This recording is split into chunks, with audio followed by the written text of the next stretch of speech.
Magandang tanghali pala sa inyong lahat, mga guys. Ito pala, pumunta kami dito sa simbahan ng Grotto. Dito yan sa may Bulacan.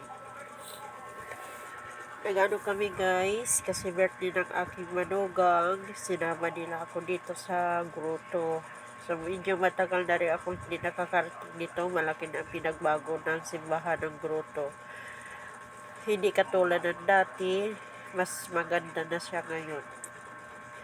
Ito pala parang medyo kasi masama pakiramdam ko guys. Sinisipon ako dahil madalas akong maamunan.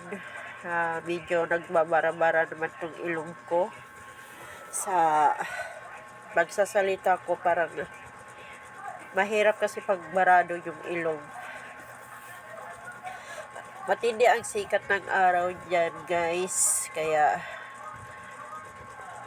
yung pero kay mapuno naman siya, parang hindi siya masyadong ramdam mo yung ng init. Kasi pag maraming puno, talaga yung init, parang nababalance yung ng temperature ng araw at ng puno.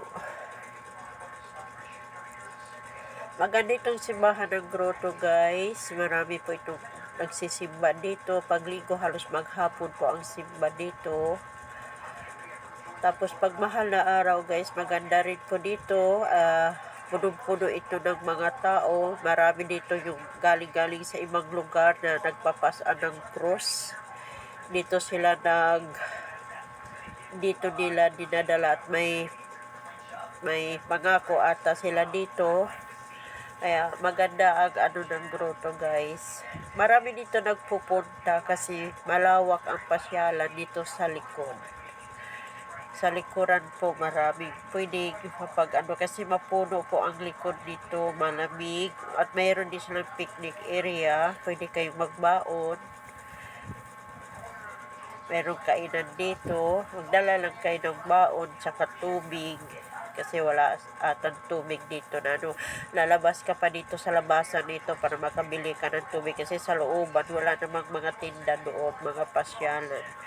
So medyo talaga, nako guys, nahirapan talaga akong magsalita kasi sobra talaga yung sipon ko ngayon sa isang araw na ulan araw.